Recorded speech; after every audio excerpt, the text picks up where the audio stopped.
Electrochemistry, Chapter 18. So before getting too much into electrochemistry, let's figure out what it is. It's something that we actually see every single day because of batteries and little devices that we use on a daily basis, like the cell phone or the screen that you're looking at has little batteries in them that use electrochemistry. Electrochemistry is the study of the interchange of chemical and electrical energy. Now, a little bit of a review, thinking of how these electric and chemical energy come together is through redox reactions.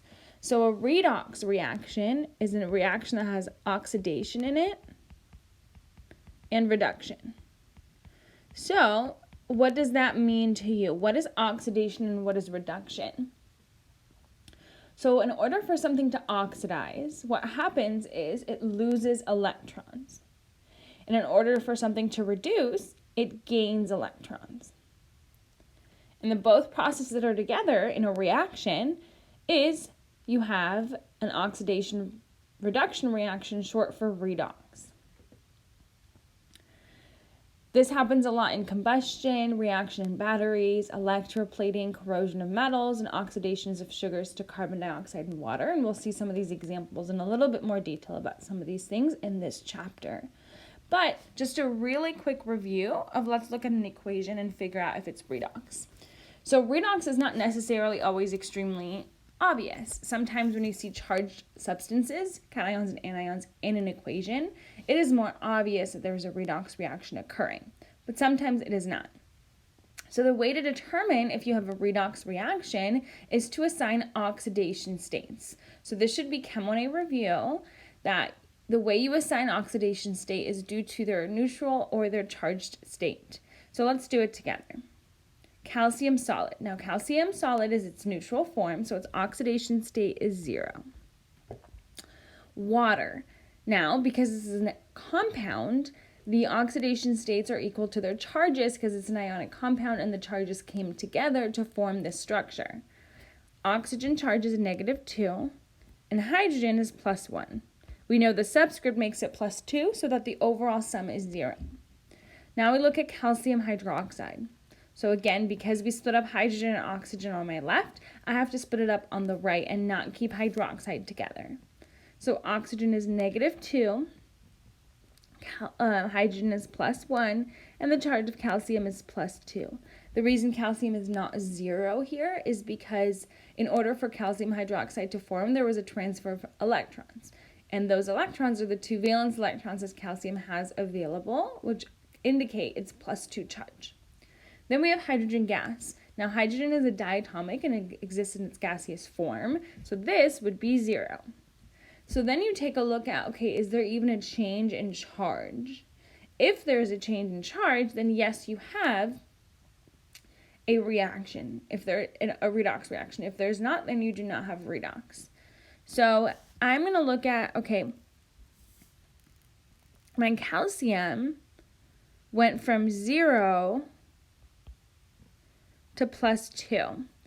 So the number, its oxidation state became more positive. Does it gain electrons or lose electrons if it becomes more positive? Since calcium went from 0 to +2, it lost 2 electrons and it oxidized.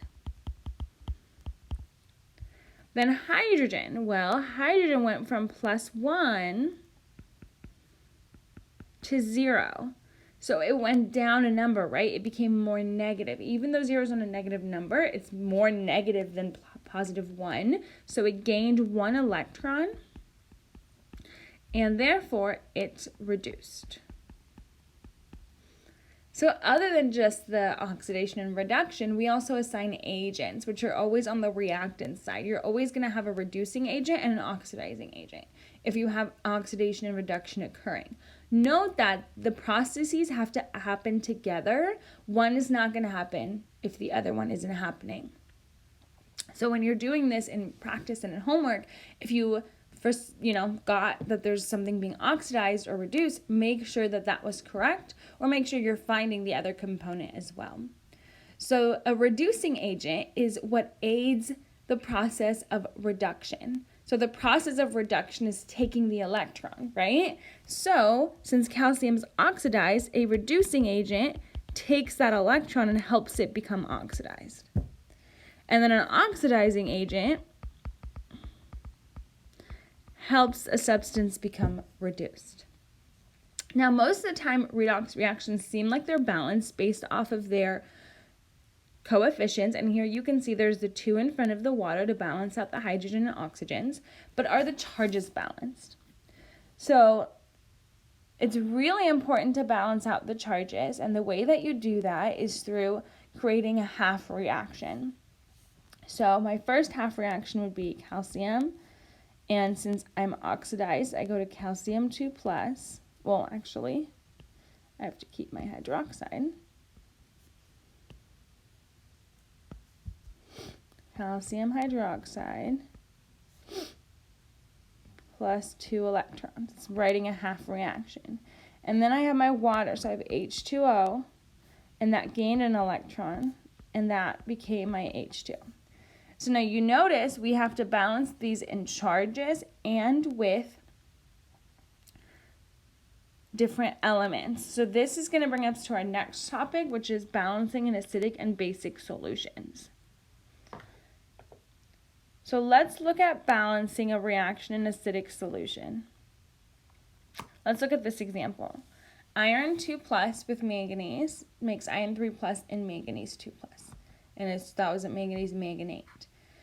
Now, the first thing you want to do when balancing in acidic solution, just like any redox reaction, is do you have a redox? Again, sometimes it's more obvious. Here we see +2 and +3 for iron, so we know immediately that there's a change in electrons, so it's a little bit more easier to see, but still always assign your oxidation state so you know which substance is being oxidized and which is being reduced.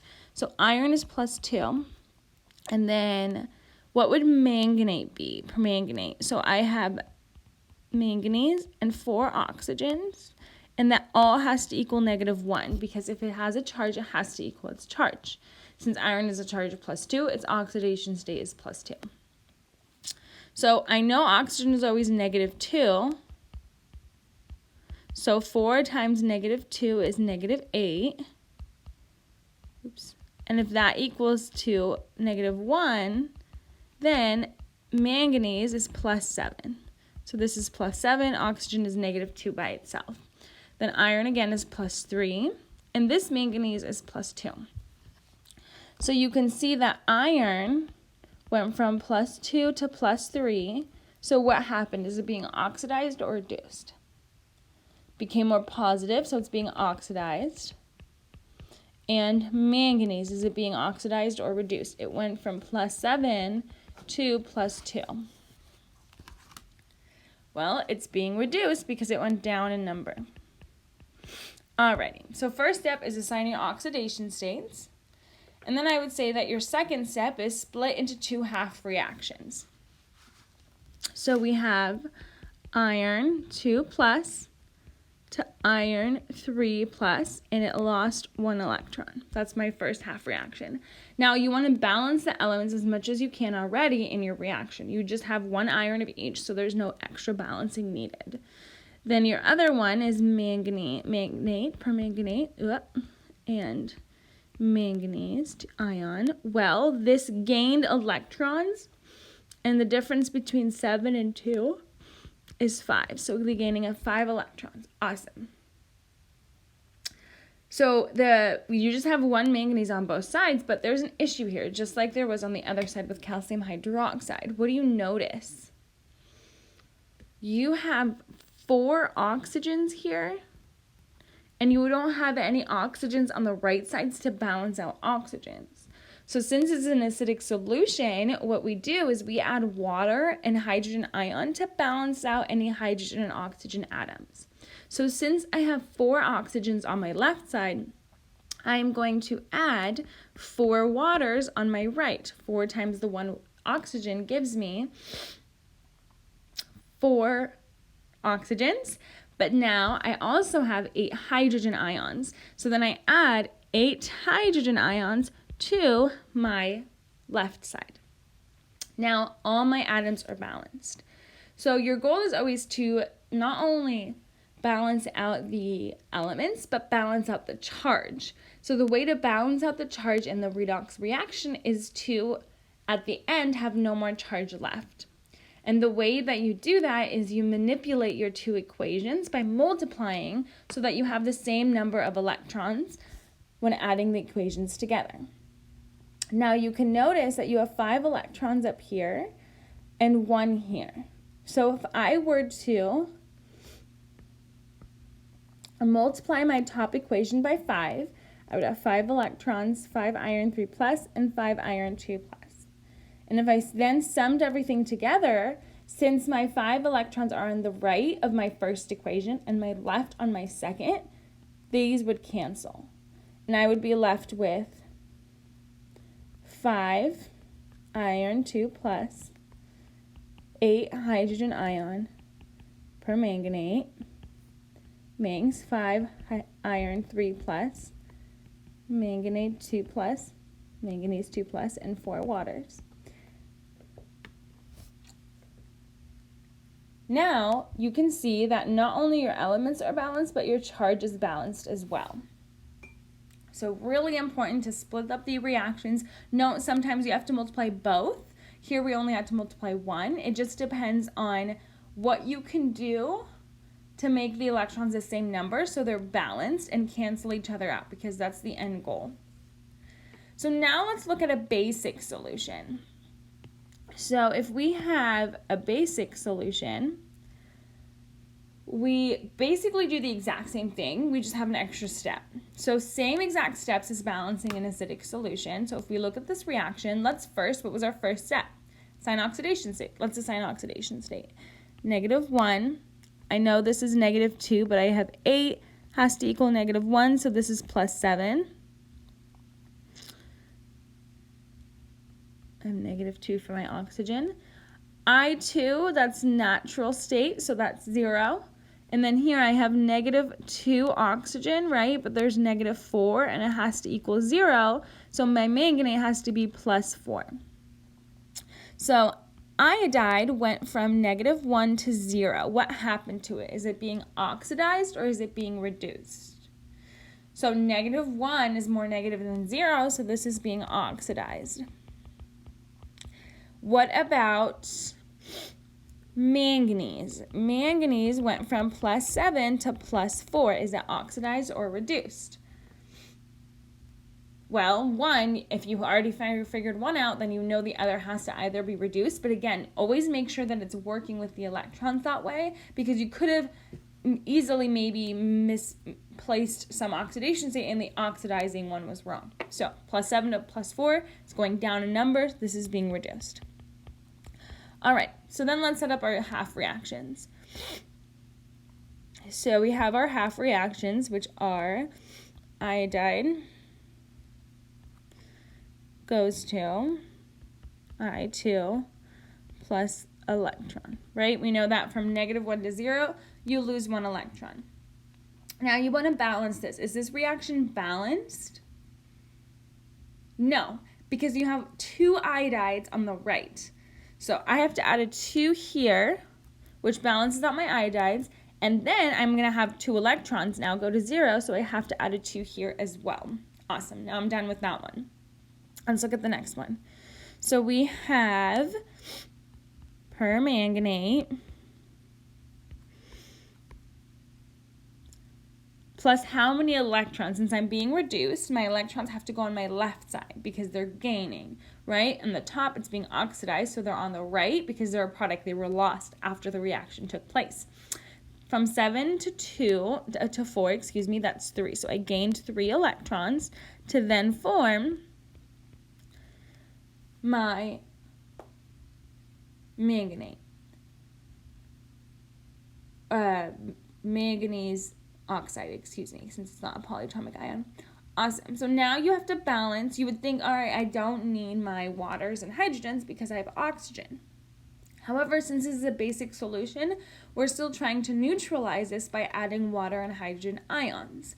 So we still have to add those components.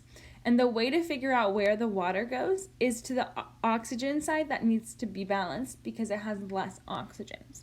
Since your left side has 4 oxygens and your right only has 2, you would first add 2 waters here. Well, since you then now have 4 hydrogens, you would add 4 hydrogens on your left side. Now, let me change my color here. We've done everything the same, but what we want to do, since this is a basic solution, is you want to try and neutralize the hydrogens by adding hydroxide on both sides to make water.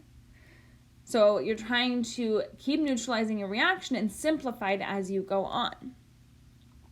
So I would add, for 4 hydrogen ions, I'm sorry about that right here, I would add 4 hydroxides. When I add it to my left, I also have to add it to my right. So now what actually happens is these come together to form 4 waters,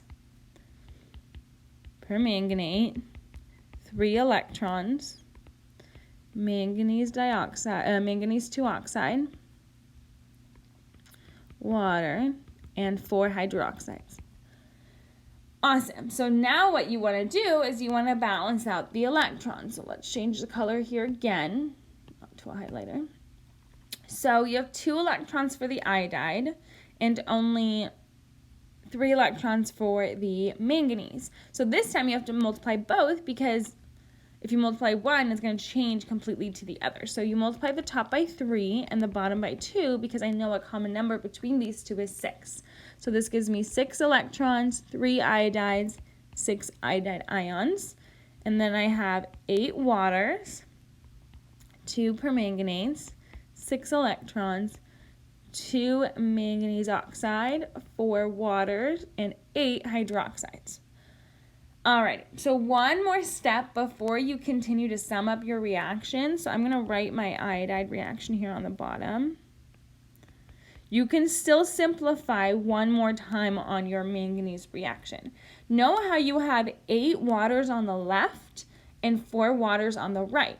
So one more step is to cancel out any additional waters and simplify however much you can. Since they're on opposite sides, it's like they're subtracting. Since you have 8 on the left and 4 on the right, the 4s will go away, and you're left with 4 water reactants. So then your reaction final would be 4 waters plus 2 manganates, 6 electrons, manganese oxide, 2 of them, and 8 hydroxides. I'm forgetting something. Oh yeah, and then my 3 iodide. And then you can sum your reaction together, and you'll see beautifully that your electrons will cancel, and you're left with, it doesn't matter the order that you write your reactants or your products when you're summing up your reaction, by the way, as long as you have the appropriate reactants on the left and the appropriate products on the right.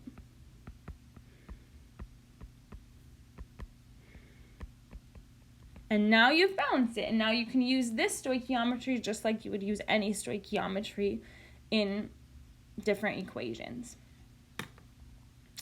Alrighty, let's move on. So when you place iron 2+ and permanganate,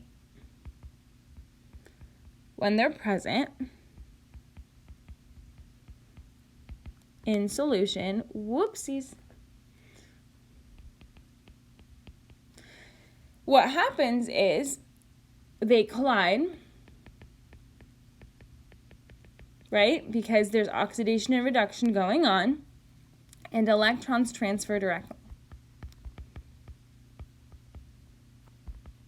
So if I have a solution, right, and it has my iron 2+ in it and my manganate, the electrons transfer directly from one to the other. Now, when you just have 2 aqueous solutions and the electrons are transferring in this way, there's no useful work that can be done because we can't collect that charge, we can't collect that work, we can't collect that electrical energy. So we are trying to figure out How can I have an oxidation reduction reaction happen, this transfer of electrons, and harness some of that energy? How can I gather that energy to do me some good, to use in different things? Well, the key is to actually separate these reactions. And the way to do that is through something called a wire. So what you would do is you would have a beaker or another beaker. And let's say that you have your permanganate in here and the hydrogen ion and then the iron 3 plus here, 2 plus. And we would connect these by a wire. So the key is to separate the oxidizing agent, since permanganate was being reduced, it's the oxidizing agent, from the reducing agent, thus requiring an electron transfer to occur through a wire. Now, there's still the electron flow happening, but because the electron flow is going through a wire, that way we can figure this energy out and harness some of it. The current that is then produced in the wire by the electron flow can be directed through a device, like an electric motor, for example, to provide useful work. So we can use it maybe in different ways, like lighting a light bulb. So this can definitely bring up another problem, though. So why would there be no flow of electrons when the two reactants are connected through a wire? What are some problems that can occur through this? So when we connect the wires together of these two solutions, the current flows for an instant and then ceases. So because there's oxidation and reduction that's occurring, there's a huge charge buildup and then it goes away. So it's really hard because of that instant occurrence to actually gather the energy that we want.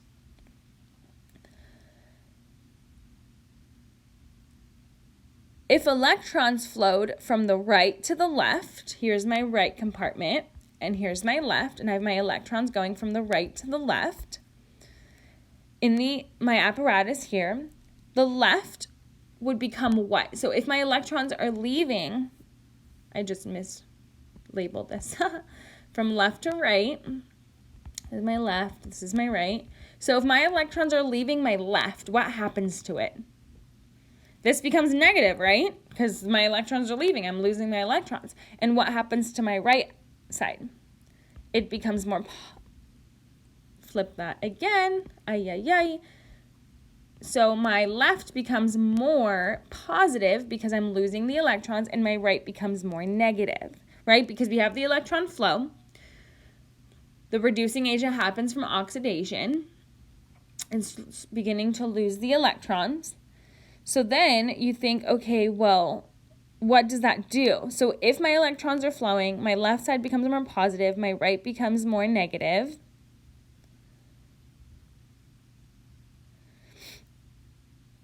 It creates a charge separation that requires a lot of energy. And that large amount of energy is really hard to collect under these standard conditions. So what needs to happen is solutions must be connected so that ions can flow to keep a net charge of 0. And the way that's done is through something called a salt bridge. Now, before we get into the salt bridge, let's just take a step back and look at what is even an electrochemical cell. So suppose that we force a transfer of electrons to occur through a wire that's connecting a half reaction between zinc and copper. So copper 2 plus would go to 0, right? So that's what's being reduced, and zinc would ionize to become oxidized. The flowing of the electrons would constitute an electrical current, just like we said in my little picture back here, right? We have the electric that flows from one compartment to another, creating an electric current. The generation of electricity through a redox reaction is carried out through an electrochemical cell, and there's 2 electrochemical cells that we'll talk about in this chapter. Voltaic, also known as galvanic cell, which produces an electric current from a spontaneous chemical reaction. Let's pause there for a second. What does spontaneous mean? Spontaneous means that it happens with not extra work or energy. For example, if you're on a hill and you push a car down, There's absolutely no more work that you have to put into the car for it to roll down a hill. An electrolytic cell consumes electrical energy to drive a non-spontaneous chemical reaction.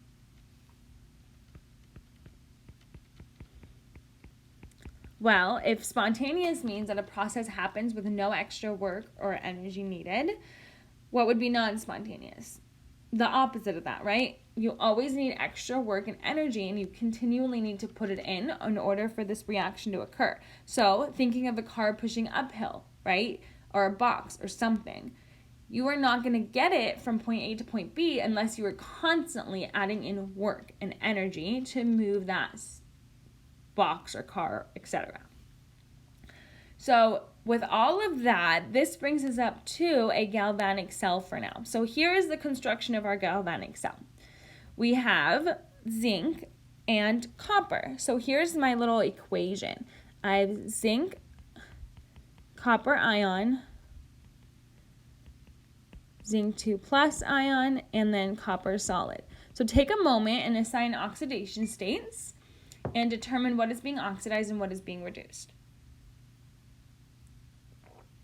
Well, zinc has an oxidation state of 0, copper has 2 plus, zinc 2 plus, and then 0. So zinc is going from 0 to plus 2, became more positive, oxidized. Copper became from plus 2 to 0, went negative, it's reduced.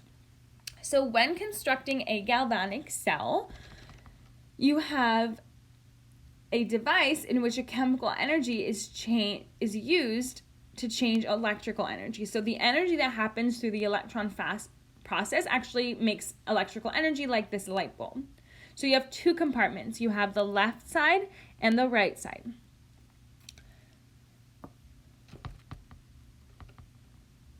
So in order to construct this, you take a strip of zinc, and that strip of zinc metal that you can see right here is placed into a solution of zinc nitrate. And this forms a half cell because it begins the oxidation process. Now, this strip is acting as an electrode, which is conductive surfaces through which electrons can enter and leave the half cells. So if I have this solution, because I have this strip in it, that's what's actually causing the electrons to go into this wire and transfer to the other side. So I do the same thing with my copper. So I have a strip of copper metal, and I place it into copper nitrate aqueous solution to begin the reduction process. And it's allowing for those electrons to come into place. Now, again, we talked about how this is a very instant charge buildup, and the way to kind of control this situation is through something called a salt bridge, what you can see here. A salt bridge is an inverted U-shaped tube that contains a strong electrolyte. So it could be any strong electrolyte. An example here is potassium nitrate. And what it does, it connects the two half reactions. And we know that if zinc is oxidizing, it's losing the electron, so it's becoming really positive. And since copper is being reduced, it's gaining the electrons and becoming really negative. And if we want to harness this energy to actually light up this light bulb, we need that process to kind of be controlled. And the way that it does that is the nitrate from this salt bridge will flow into the anode side. An anode is the term for the oxidation side of your galvanic cell. Since that's becoming more positive, the nitrate flows towards that direction to help the neutralization charge buildup. And what the potassium does, since it's positive, it flows towards the reduction side, and cathode is for reduction. It flows towards that side to help neutralize the negative charge balance. And those are all your important components of a salt bridge, of a galvanic cell, So why is this important to us, and what kind of information can we get from this? A galvanic cell consists of an oxidizing agent pulling electrons through a wire from a reducing agent. Again, because we know that the oxidation has a reduction agent, right? And it's giving that electron away. So the oxidizing agent is pulling it from this surface. So what would be my oxidizing agent and what would be my reducing agent here? Zinc is being oxidized, so zinc is my reducing agent. Copper, 2 ion, is being reduced, so it is my oxidizing agent. So this oxidizing agent, which helps in the aid of the reduction, is pulling the electrons from the reducing agent to let this reaction occur and give us that electrical energy. Now, that pull is important because it's the driving force, and we have a name for that. The pull or driving force of electrons is called cell potential, E cell, or electromotive force, which is EMF. Now, we'll mainly just see E cell. And the units is joules per coulomb. So joules for energy, because we have that energy that we see, and coulomb for charge. The way that cell potential can be measured is through a voltmeter, which works by drawing current through a known resistance, or even a potentiometer, which is a variable voltage device, which is powered by an external source inserted in the opposite direction of a cell potential. So the potentiometer, the voltage is adjusted until no current flows through the cell circuit to calculate the voltage. And the voltmeter just draws current via a known resistance, and that's the one that we see the most and use the most in these types of cells. The cell potential depends on the relative tendencies of the reactants to undergo oxidation and reduction. So based off of that number, we'll see how likely something is to be oxidized or reduced. Now, a way that scientists can measure is always through making certain solutions standard. And standard are 1 molar in solution, 1 atmosphere in gas phase at a temperature of 25 degrees Celsius. And instead of just saying cell potential, since the cell is adjusted to be standard, we call this standard cell potential standard EMF. So here are just 2 examples. You have our zinc copper ion and then a nickel copper ion. And what do you notice between these 2 reactions? I gave you 2 cell potentials. Now, something I want to point out, do you notice how here's a little knot on both of these? These are because they're standard cell potentials. They're not just a cell under different conditions. They were at 1 atmosphere, 1 molar solution at 25 degrees Celsius. So these are our standard. All of the standard cell potentials for different reactions are in a big table where you can always look them up when you're putting different reactions together. So for all the half reactions, we know the standards, and we can calculate the standard cell for a whole reaction like it was done here. So notice how for zinc and copper, you have the plus 1.10, and for nickel and copper, you have 0.62. So one is a little less than the other. Since 0.62 is lower, it has a less higher tendency to occur. So the cell potential measures the tendency of the redox reaction to occur spontaneously. Now, we want spontaneous because you want reactions to happen without constantly having to put work into that reaction. So if you have a lower cell potential, you also have a lower tendency for that reaction to occur spontaneously. Let's put that into another scenario on how you can see different reactions. So instead of always drawing out a cell, we have a notation to kind of give you an idea of what this cell would look like. So in our reaction here, we have manganese, which is at the anode, and again, anode is oxidation. And then you have aluminum, which is at the cathode, which is reduction. So when you're writing the electrochemical cell notation, which is a notation to tell you what's happening in this galvanic cell, you always write the anode, the oxidation on the left, and you write the cathode on the right, the reduction. But then we kind of have to draw different lines to separate them. So the anode and the cathode components we know is separated by a salt bridge or a porous disc. And that happens through these double lines. So this is my salt bridge or porous disc.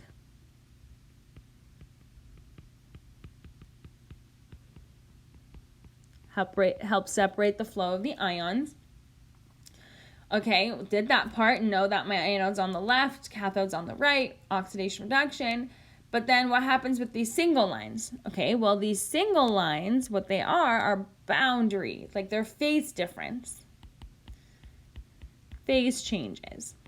Notice how magnesium, right, goes to magnesium ion. So by a single line, I show that phase change, just like the aluminum to the aluminum solid. And that's how you would show an electrochemical cell through a notation. Now, sometimes you actually don't start out with a solid. So thus far, we've had just metals and we ionize them in solution. But sometimes you actually have a solution and then we have to figure something out in order to help the transfer of electrons. So for example, if we have our iron with permanganate and our hydrogen ions to make our iron 2+ and manganese water. Now our iron is in solid form, but both of our manganeses are aqueous. So what happens in the reduction half reaction, the principal species are in aqueous phase. We know oxidation is happening through iron because iron is going from 0 to +2, and reduction happens with the rest. So reduction, the half reaction, the principal series, is not in a solid phase. So in this case, the electron transfer needs an electron on which to occur because they're already in aqueous phase, meaning they would split up in solution. So we have to add something to help aid this process. And the way that's done is through an inert platinum electrode. It is employed and the electron transfer can then take place at its surface. So therefore, we would then have our iron separated by a vertical line to iron 2+ on the left side, and then the double line for the salt bridge. You would then have your permanganate, your hydrogen ion, and your manganese, and it's important because they're all substances of this reaction, and then the phase change happening by the platinum. So you add this platinum electrode when your inert species, your initial species, is not solid, but it's an aqueous phase. So we have to add that to help initiate the electron transfer in order for us to receive that electrical energy. So again, the standard cell potential for an electrochemical cell depends on the specific half reactions occurring in the half cells and is a measure of the potential energy difference between these two electrodes.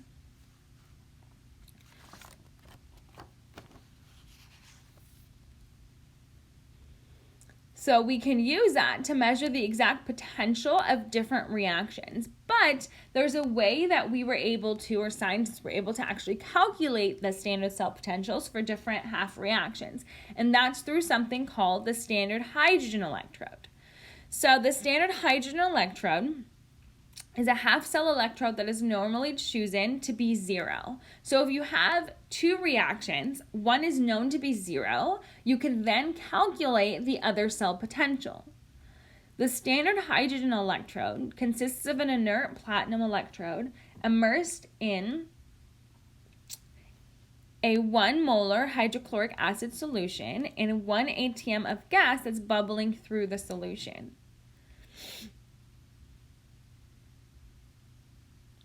When the standard hydrogen electrode acts as a cathode and it's connected to another half cell, we can measure the potential difference between the electrons.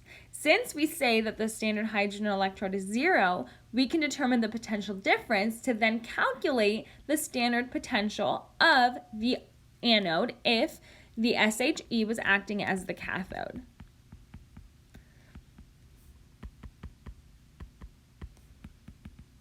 So basically, this is always used to calculate the reduction potential, the cell potential of another reaction. So let's say, for example, I wanted to know the standard potential of my zinc reaction. So I place my hydrogen here at my cathode, which is reducing, and my zinc is oxidizing. It's at the anode. This is 0 volts. So what I can do is I can say, well, my overall cell potential will be the difference between my cathode and my anode. Well, if my cathode is 0, I can then just figure out what my anode is. And that's how you can measure the different standard cell potentials of different half reactions.